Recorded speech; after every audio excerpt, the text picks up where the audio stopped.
Hello, this is Ashley Danielle from AshleyDanielle.com, your psychic intuitive manifestation mentor. Today, I want to talk about self-care and what I believe self-care means and some of the gimmicky trends that the term self-care falls under and why true self-care is actually important. So, I was thinking about what I wanted to talk about in this video, and yesterday I heard self-care is a scam. And I was like, oh shit, right? Like, do we have to talk about this? Do we have to talk about it this in this way? And as I opened myself up for like information to start flowing through, I was like, I was asking, what exactly is it that is a scam, right? And it was like, I was just flooded with all of these images. It became very clear to me that the message for today, this week, whatever, is that self-care is yet another important topic, an important thing that has been like snatched up and used in capitalism and the way that we are tricked into self-harm. What do I mean by this? Self-care is so incredibly important. And what do I mean by self-care? It's like holding up a mirror, looking at the reflection and asking yourself, what is it that I need in this moment? It's listening to hunger cues. It's listening to, you know, like if you need to use the restroom. It is do I need to rest? Do I need to be more productive? Do I need to take a shower? Do I need to take a vacation? Do I need a massage? Do I need to see the doctor? Do I need to have a warm cup of tea at the end of the day? Like, what are the things that this body needs? What are the things that my mind needs? What are the things that my soul, my spirit needs, right? Sometimes that does look like purchasing something or doing things. And oftentimes what our bodies, and I say bodies, I mean your mind, your spirit, your soul, all of it is just for you to listen, right? As just for you to listen. Are you nourishing your body? Are you eating foods that your body is needing and getting the correct nutrients that your body is craving for different phases, I was going to say of life, but like truly, if you're a woman, like throughout your cycle, throughout the month. Our capitalistic society takes self-care and puts it into the category of selling us things, right? So it's just like diet culture and like anti-aging or the beauty culture, right? Like it's all of these things. It's like, oh, you need to take baths and they're showing like wine, alcohol. You need to make sure that you're, taking care of your skin so that you don't age. And it's just like, we're just bombarded with ads and things that we don't probably necessarily need or even want in the name of self-care. We have been trained, right? I don't like that word, but we have been trained to, and I see this so much in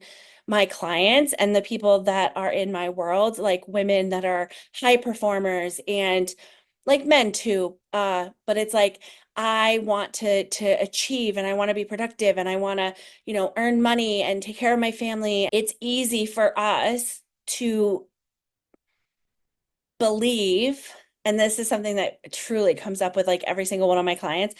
If I just throw money at a problem, it will be solved, right? Oh, all I have to do is buy face masks. Great. Then I can, sit for 10 minutes and have the face mask on and everything will be fine. Or I'll buy this book, right? And then never read the book. Or it's just like constantly throwing money at a problem. Or I'll go and buy coffee today instead of making it myself because self-care, right? Which all of these things can and probably will add to you taking care of yourself. The problem is that that's none of these things are going to be the solution long term. It's not sustainable. And most likely what's going to happen is you threw money at these things and then you feel worse because that's not what your body, what your mind, what your soul actually wanted and needed.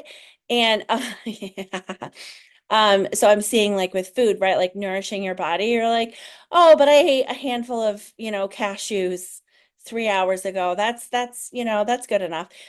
And instead of, no, what is my body actually craving? Oh, it's craving candy. Well, maybe that means that you actually need magnesium or whatever. I'm not the one to be asking about this stuff. But these are the types of things that happen where it's like we convince ourselves that we are taking care of ourselves, that we are pouring into ourselves when really we're just depleting and depleting and depleting in the name of consumerism, in the name of I don't have time, I don't have energy, I'm exhausted, just fix it, right? Like just fix it, make it go away. What I suggest is that you start making yourself a priority in small ways, what this can look like. And oftentimes the what I suggest to my clients, start journaling for 5 minutes a day. Set a timer. I know 5 minutes, it's like that's not that long, but then when you sit down to like actually start writing, it's like 5 minutes feels like a long time. So start with 5 minutes and build and build. And then, maybe take 30 minutes a day to take a walk. Maybe, you know, I'm seeing like my favorite thing is take a hot shower at the end of the day and like be intentional about it, right? So if you're going for a walk, if you're journaling, if you do a meditation, I'm seeing like for some people, it's like meal prep. Like do these things with intention. By doing this, I'm nourishing my body. I'm giving my body what it needs. If I lay down to take a nap or if I lay down to take a rest, it's not good enough to just do that. You have to also allow yourself to relax and not feel the shame. And it's like, okay, how do I do that? And it's like reassurance, right? Like reassuring your inner child, like we get to relax, we get to rest. And it doesn't count if you're laying there and have the anxious brain of like, oh, I should be doing something, I should be doing something. When those thoughts come, it's like, yes, that kept us safe in the past. And it is also important not just to be doing things, but to rest. And I'm hearing too, it's like um sometimes I get these things and I'm like, I really don't want to say this, but it's like the older that we get, the more that our bodies actually do need to rest and recharge. And if your mind is like beating you up, and if you're doing, things for self-care and are riddled with shame about it, it's not that it becomes ineffective. It's just not as potent and effective as it would be if you actually allowed your mind and your body to relax. If you actually like went for a walk and like cleared your brain. Like, I know that my people are like, that's not an easy thing to do. It takes practice. This is super important to understand. It doesn't matter what you do. It doesn't matter how you do it. What matters is you begin to listen to your body.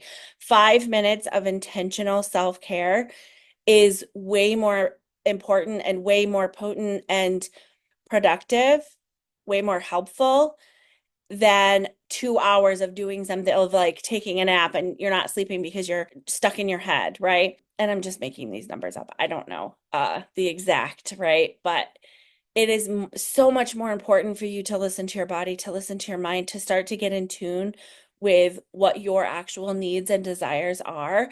And it's not easy at first, right? If you're somebody that has just been like pushing and clawing and like doing everything you can to be successful and doing everything you can to survive, it can feel impossible to tune into your body, to tune into your, like your soul's deepest desires.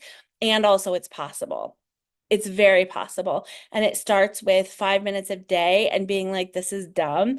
I cannot believe that I'm doing this. It feels fake. It feels forced. Yes, it does feel those things until you do it enough times that it's not.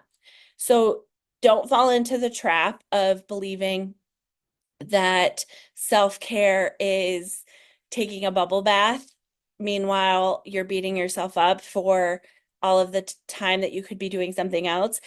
Self-care is slowing down, dropping into your body, feeling what your body needs, is craving, is lacking, and giving that to yourself.